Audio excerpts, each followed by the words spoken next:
Welcome to chronospherefiction. This is your host, Daniel French.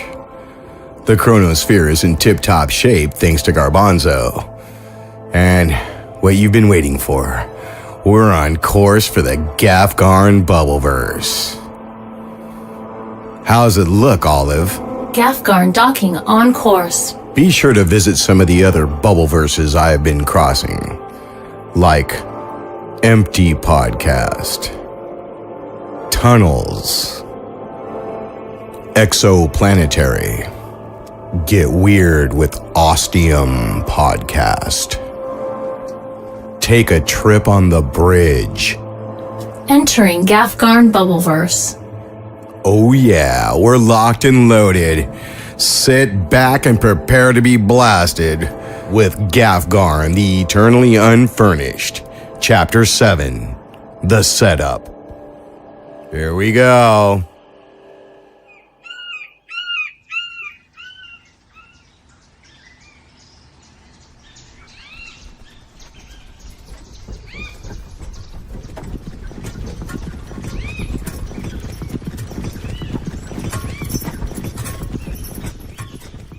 I still can't believe Smidgen had a wife, Gafgarn exclaimed once more from the top of the rolling carriage. Though the cops dwindled on the horizon behind him, the last words of the now very dead bandit stuck to Gafgarn like the stench of bear dung. Apparently so, Ilaeda added. And you're sure neither of you knew? Gafgarn asked, gesturing at his two underlings. Dorin raised his hands in innocence. Nay, he never spoke a word of it, Gaff.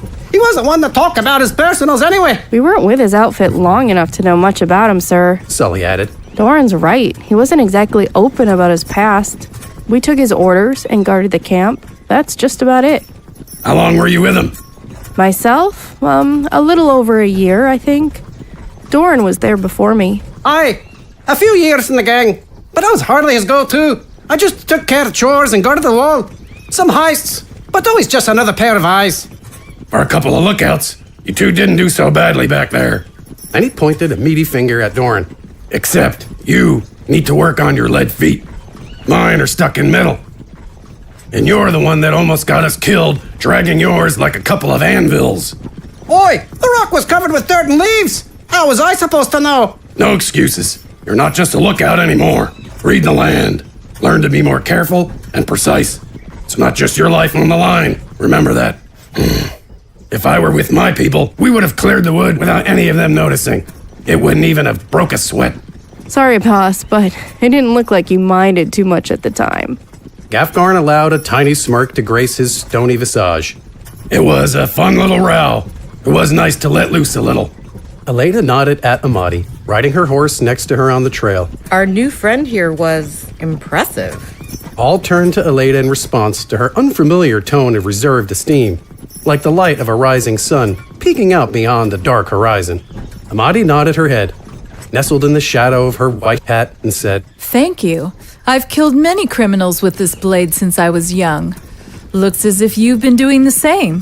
Gafgarn found the warmth of the moment between the two women startling, like the rare red wolves of his country. Suddenly he wished he could have seen Ilaeda in action himself. The group traveled through the countryside, filled with farmland.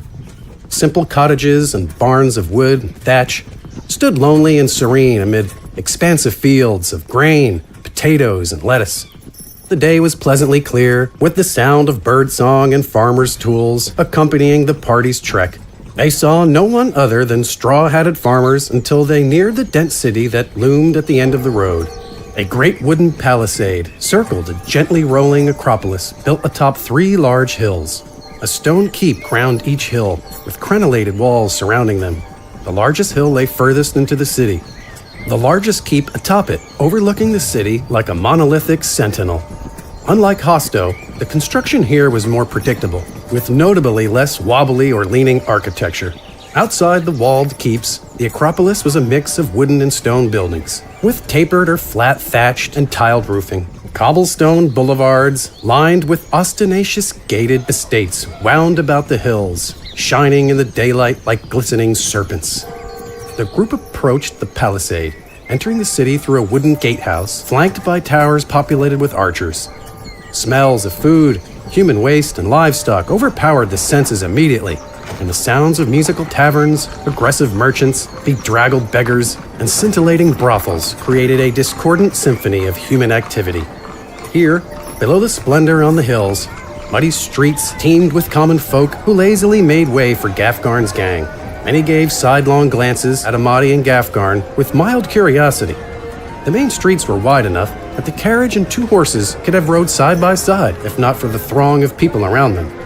Wither led them down a main boulevard flanked by shops and various inns. Other streets met the main thoroughfare at odd angles and shadowy alleyways threaded between buildings. Graffiti and posters decorating their walls. A reoccurring picture was a fox ready to pounce with a spear in its jaws. Out of these alleys scurried children, many in little more than rags. Some sat by the road's edge with mournful eyes gazing at passers-by, or, just as intensely, into nothing. Others ran with upraised palms to strangers, clamoring with their tiny, strained voices for any crumb or coin they might earn through pity. Imadi responded to the display with a look that somehow expressed both resentment and empathy. Gafgarn thought he understood. His people raised their children to earn their keep. It was important to learn that overcoming struggle was a part of life, but the sad weakness before him was worse than a dusty, empty mead barrel. What kind of people allow such squalor to befall their young? Imadi asked no one in particular. Well, yeah, the great people of the kingdoms, of course. Must be an orphanage nearby. What? An orphanage. Many of the larger cities have them. The different kingdoms war all the time. Wars take parents from children, and so does the crime at home. A lot of kids are left in orphanages. Imadi watched as a group of raggedy urchins approached another passerby and begged profusely. She noticed a smaller child sneak behind the would-be benefactor to pilfer a small pouch on his belt. And these orphanages let these children starve and steal? Not always. There are punishments waiting for these ones, but many don't want the lives the Church of the Void builds for them in the orphanages. They're given only enough to keep living, taught only the Cosmonicon, and are rarely shown anything other than cold discipline. In a world that's forgotten them, why wouldn't they take what they'll never be given? Sully watched the children intently, a faraway look on her face. Imadi brought her horse closer to Sully, who sat on the carriage and leaned in as she spoke to her. Because it's thievery. The crime against these children does not beget more crime from them. There's still a choice. Sully's face twisted into a sneer. If there's another way, I don't see it. All I see is survival. What survives? Filth? I can't believe this is allowed. Well, believe it. Imadi moved her shaggy mare away from the carriage with a huff. Sully sat rocking on the bench next to Wither, wearing a loathsome frown. She could have mentioned she was raised in one of those orphanages. She could have argued that she was more than just filth, but something stopped her. She wasn't sure if it was anger or shame. Gafgarn's grumble interrupted her thoughts as he asked, "Cosmonomicon?" Dorin responded from the opposite edge of the carriage rooftop. It's a book, Gaff. From the Church of the Void.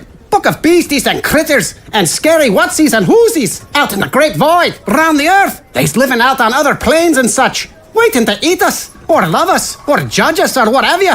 Gods and the godlike, supposedly. Gafgarn remembered the statue in Hosto's church, a great mass of tentacles with eyeballs instead of suckers. He wondered momentarily what kind of creature it was supposed to be, but quickly dismissed it as absurd.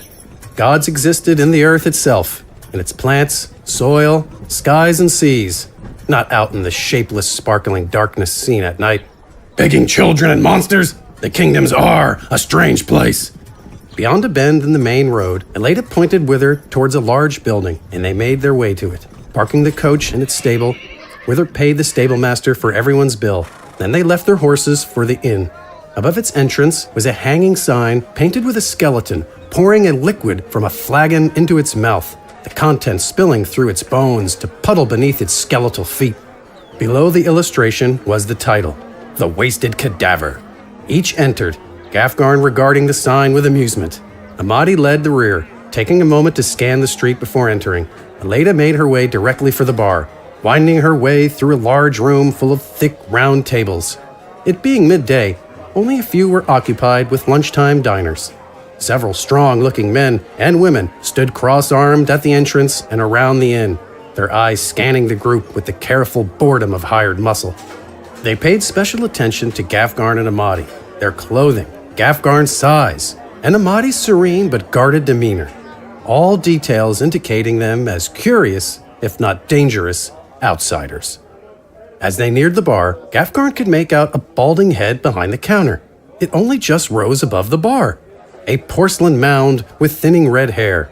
The head turned to the approaching Ilaeda, bushy eyebrows rising and a smile emerging with a bushy, lengthy beard. Two muscular arms raised in welcome when Ilaeda leaned on the counter bearing a grin of her own. He spoke with a luscious, gracious voice. Ilaeda, my favorite one-eyed demoness of the hunt. To what do I owe the pleasure? Artag, good to see you. The place is still standing, so things must be going well. Aye. As good as can be in a city like Esthelring. Things as they've been, lass. The wasted cadaver might find itself situated firmly in the chaotic midst of mayhem. But that's the way it always is, You be needing a room then? Several. First, do you have a moment? For the guild? Always. Let's have a chat in my office. He made to move, then stopped when he noticed Wither. Artag graced the group with another pearly grin. What a lovely day it is when the cadaver welcomes Professor Goldstein. And welcome you are, my mustachioed master. It's been years, I think. Artag bowed lightly. Yes, old boy, so it has. I do recall the leisure and levity to be found at your respectable, if grimly christened establishment. And lo to those that fail to recognize the greatness of your character disguised by your diminutive stature. Oh, did I miss the overwhelming effluence of language that sprouts from that mustache of yours? I do hope you've brought that overloaded coach of yours. Always, old boy. Then we'll have business later.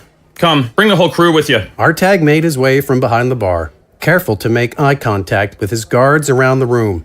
Gafgarn noted Artag's build. Though small in stature, he was built like a bull. He led the group through a doorway between the bar and a staircase leading up to the second floor. Inside was a long hallway filled with the aroma of cooking. As they walked down it, they passed the kitchen, a busy affair with multiple stoves and several hands about. Pallard! I'll be in my office. A young man in an apron jogged from the kitchen back down the hallway, presumably to man the bar. Artag continued past several doors before he reached the last, a simple aperture with a shiny bronze handle placed low so that he didn't stretch to reach it. He led the entourage in. Inside was a monument to luxury, an abode of tasteful opulence. His furniture was all of dark mahogany, consisting of several bookcases, a large desk, several chairs, a couch, a round table, and shelves. One corner of the room was partitioned by a wall, presumably for a bedroom.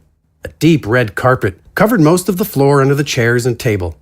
Matching pillows with copper-colored tassels adorned the seating. Behind the desk, cluttered with papers, was a large, upended barrel on a stand bearing the elegantly carved legs of a lion. Gafgarn liked the spigot extended from the barrel and the ornate flagons shaped like upward-facing lion heads. He'd never seen a lion in real life, but they looked like formidable creatures, akin to the great bears and wolves of his realm.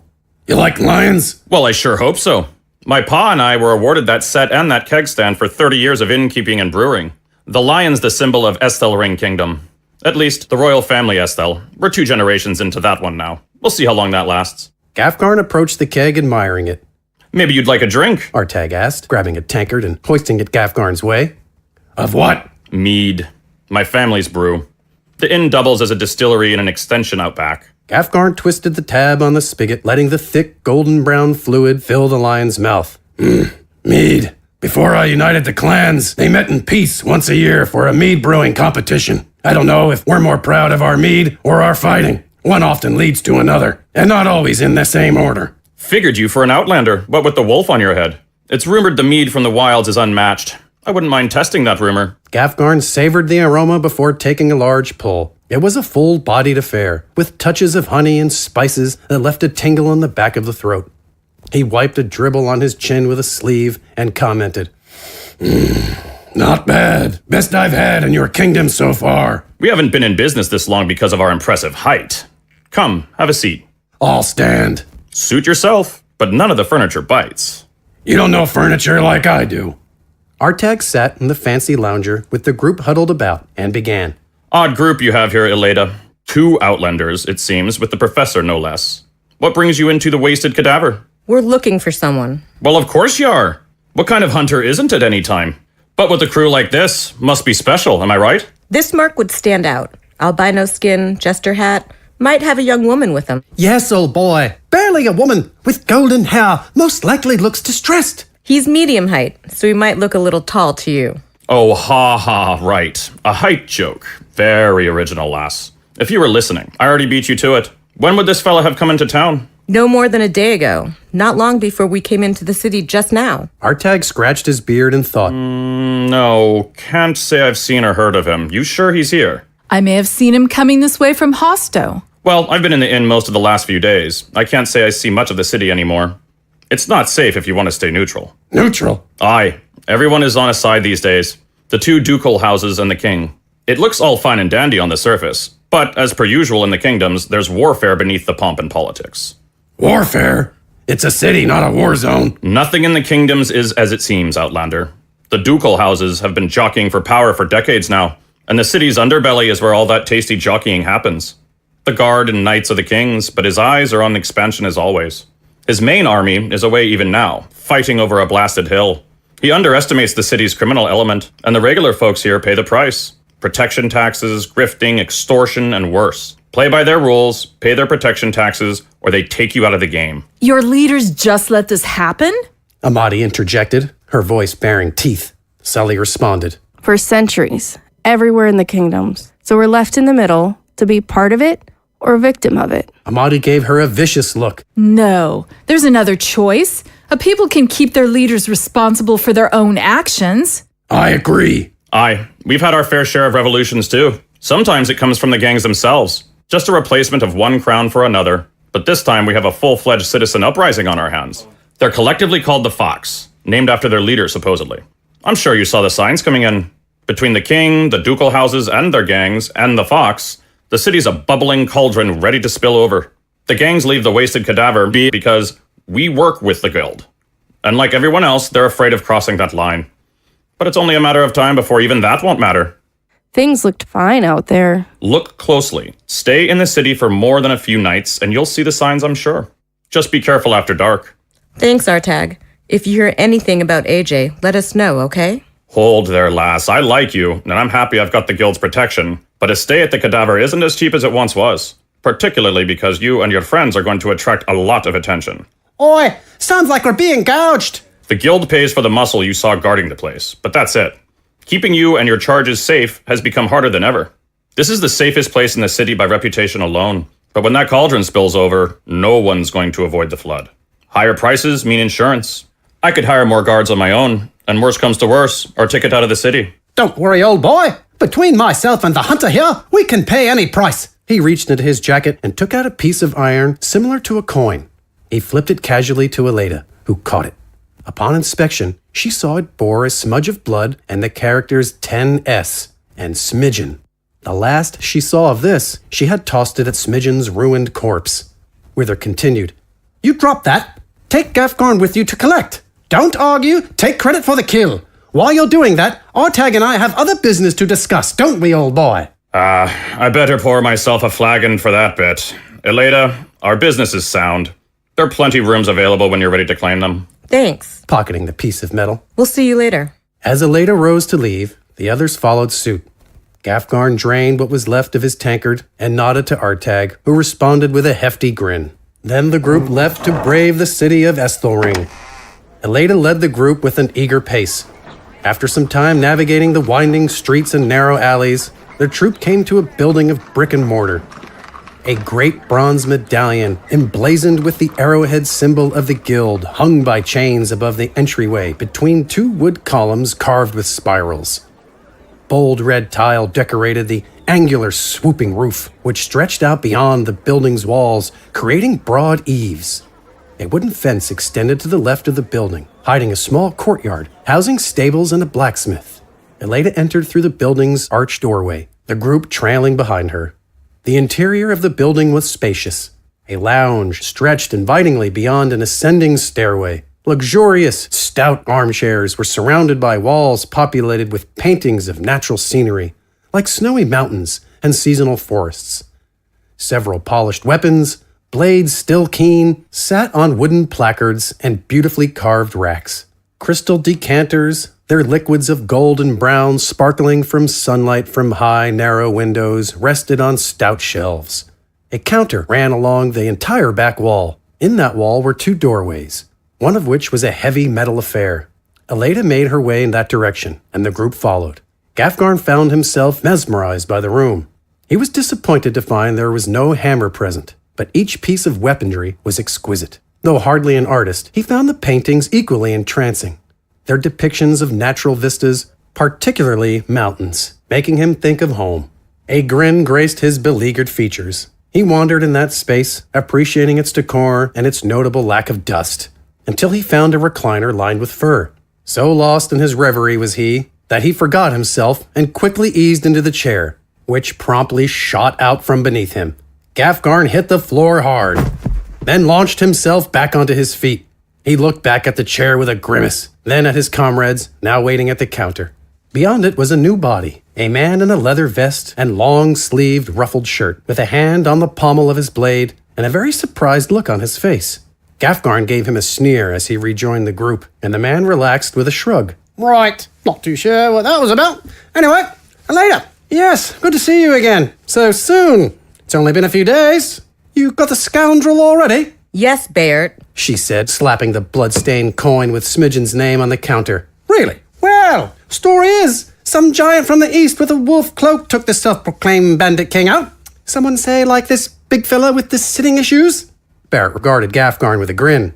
Gafgarn made to lean onto the counter threateningly, but then thought better of it and simply scowled. Word travels, doesn't it? Don't fret, Loss. Story is you were there too. Looks to me like you've been working together. Well, a kill in cooperation with others is still a kill for a hunter. Have you any proof? Head, ear, toe? Maybe skin one of those monstrous tattoos off him. Just these witnesses, all present during the act, except the lady in the robe. Imadi nodded her head at Baert. Fine, The man sighed, then rapped off a statement as if memorized by rote. Do all of ye swear under oath that Ilaeda the Hawk have rights to claim this kill, and pledge that your lives be forfeit to the guild's mercy should this vow be found untruthful? Gafgarn shared quizzical looks with Sully and Dorin. Ilaeda motioned for them to respond. Oi! Yes. Yeah. Good. Let me grab your reward. Baert snatched up the coin, unperturbed by the crusted blood on it, and moved to the heavy metal door. He jingled a ring of keys as he unlocked the door. He entered beyond it into a small room and closed and locked the door behind him. A man with short, cropped blonde hair and a tailored beard approached the counter next to Ilaeda, nodding to her as he did. He wore a peculiar red outfit similar to Ilaeda's, with chainmail and plate pauldrons sewn into the fabric of his coat. Long time. Sounds like you bagged the bandit king. Hardin. Yes, we did. Oh, with help? That's not surprising. You never were one to work alone. Ilaeda's body tensed briefly. I guess it's good someone finally took him out of the game. It's a shame he'll probably be replaced with some other egomaniac soon enough. But that's how we get paid, right? Ilaeda responded with a level stare. You always go big, don't you? Never the small marks. Heading out soon for the next big score? We'll be in town for a while now, actually. Leads on my next one say he's here. Oh, and who's that? You aren't going after one of the underbosses, are you? We all know what's going on in Esthelring. But that could be suicide. And if you're successful, you might bring the wrong type of notoriety to the guild. No, I'm not interested in the politics here. You're not still after the Jester, are you? I might be. Hardin put on a look of concern. You're gonna have to let that one go, Ilaeda. So you can net the huge bounty on his head? You know why. It's been proven time and time again that we should never make a hunt personal. People slip up, make mistakes, take things too far. We all know what happened. Everyone wants a piece of him. But for you, this is too deep. The wound, too fresh. Ilaeda grimaced at him. Sorry, He said, regarding her eye patch. I didn't mean that literally. Seriously, Ilaeda. Enough. Yes, I'm still looking for him, and evidence thus far suggests he's in the city. Here? Yes, here. And I'm going to find him and kill him. Because of what he did? He deserves it, but Because he's an animal that needs to be put down. we both know why you're after him. Revenge is just gonna get you killed. Let me know if you hear anything, will you? Hardin gave a look of resignation and nodded. Baert returned to the counter with a sack of coins, which Ilaeda snatched up quickly. Thanks. See you later. The group left the building and into the street outside. Gafgarn placed a humongous hand on Ilaeda's shoulder to stop her walking. Revenge? It's none of your business. Just let me do my job. My people are relying on me to fix my problem. They need me before they're at each other's throats again. And peace or not, without my leadership, it's only a matter of time before my people or the kingdoms start another war. If this thing with AJ is personal, I don't have a problem with that. I just need to know you won't screw this up. It's personal to you, too. Not like you. On that bridge in Hosto, he got the better of you with a piece of wood. You let your guard down. On the road, you didn't seem to have any problems taking out the whole crew of bandits. Your friend back there might have a point. I'm fine. AJ, he took your eye, didn't he? Ilaeda raised up on her toes and poked a solid finger into Gafgarn's chest as she spoke. Ask me again and I'll smack that cloak right off your head. I don't care how big and tough you think you are. I'm going to find some leads. We should split up and canvass the city. Don't follow me. I'll see you tonight at the cadaver. With that, Ilaeda turned into the crowd of city folk and stormed off. So, what do we do now? Have we done enough talking and traipsing yet? Gafgarn looked at Imadi, who seemed unconcerned, and remarked. You've been pretty quiet.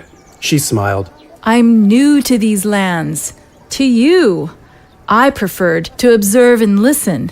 You're a curious group. Right. So, what are you gonna do? I haven't really thought about that yet. This has all been so intriguing. I know next to nothing about the kingdoms.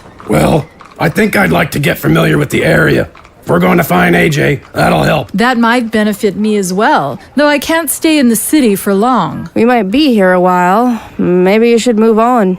Sully said with a hint of scorn in her voice. Gafgarn's eyebrows danced in surprise like tumbling acrobats. I'm curious about this AJ and the Taken girl. I'd like to help, and seeing as a free room waits for me, if I do, I'll work with you for the time being. But I'll explore the city on my own for now. Going to wander some more? That reminds me, before you said you were just a wanderer, Wither said you've come a long way, and I've never heard of your Doru. Why are you in the kingdoms? A pilgrimage, you could say. To learn, to exact justice when I can. You just walking around, taking notes and whooping ours, just for funnies? Something like that. The whooping arse is my duty. Evil in all its forms is the prey of the Benai Fondwa. Big-eyed fartwad! Imadi stifled his amusement with a stony look. Benai Fondwa. My order. We ensure the injustices I've seen today never happen in Udoru, and they don't. So, you're like the city guard of your people? Much more. But enough. We waste daylight. I'll keep my eyes open for this pale joker. Imadi adjusted her hat slightly and nodded to her three comrades before joining the stream of bodies flowing through the street. Gafgarn watched her hat bounce in the crowd before turning to Sully, growling. What's your problem, Sully? She crossed her arms and met his fierce gaze. You really believe that, Lode? Aye, Gaff. Her story's as clean as a latrine. I wouldn't buy that tripe if it was free. I know she's hiding something, but what I meant was your attitude. Sully looked at the ground, sullen. She thinks everything's so simple. Not everyone gets to choose their life. You mean what she said about the orphans? They didn't get a chance to choose. It's not their fault if they turn to crime, if that's all they have. Imadi thinks she's so much better than everyone else. Like, life's so simple. She'd sooner kill Dorin and me if she knew we were bandits only days ago. You're right. She would. She would try. I'm your boss, remember? Thanks, boss. She just really got to me. No one's going to look out for those kids, not in the way they should be anyway. They stay in the church, brainwashed and afraid, or they leave and fend for themselves. She talks like she doesn't even care what that's like. Sounds like you do. Sully kicked lightly at a loose rock and nodded her head. He placed a hefty paw on her shoulder and continued. Don't worry about her, though she is right about one thing. We don't have time for excuses. Your past is yours, but I need you now to do your job and do it well. So let's get moving and find this bastard with my gauntlets. Sully nodded, and the three moved into the crowd. No one noticed the two figures huddled in the shadows of a nearby alley. They watched Gafgarn, Dorin, and Sully with eager eyes. You Follow them. I'll tell the madam they're here. That's the one she wants, right? Yep, big wolf cloak. A nut from around here look. Couldn't be anyone else. I'll tell them. That crazy comedian will be interested too. Looks like we'll all be having some fun tonight. Catch up with you later. The speaker trotted down the alley, while the other moved into the crowd in Gafgarn's direction. No one noticed another body move from a different alley into the crowd on that same street either. In the street, passing townfolk gave curious glances at his white clothes with asymmetrical, intricate, colorful designs, his wooden, stilt-like flat shoes, and his wide-brimmed, woven flat hat. Many of those townsfolk swore they had just seen a woman dressed just like him pass only moments ago.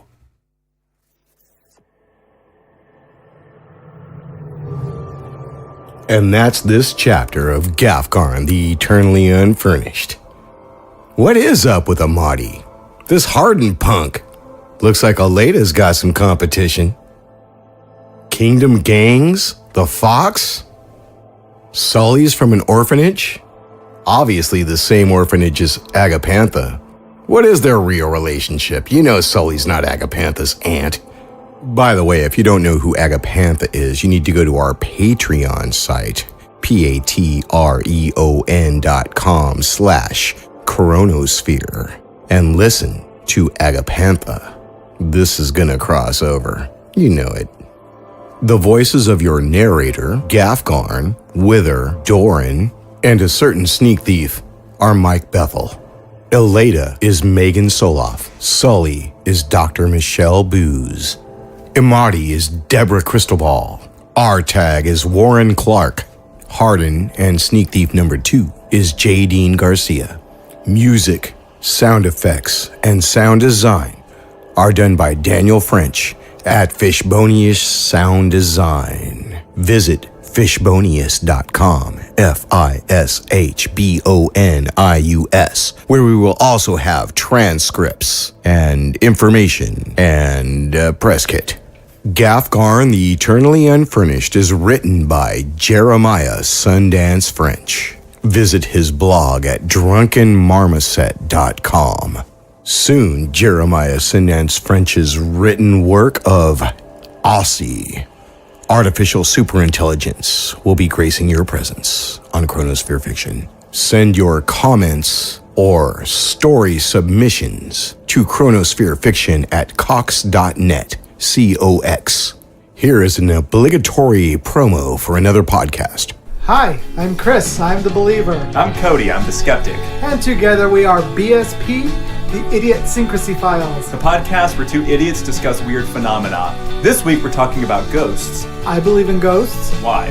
There's too much weird stuff in the world for it to be coincidental. See, I don't, because ghosts are souls, and shirts, pants, and jockstraps do not have souls. These ghosts should be naked.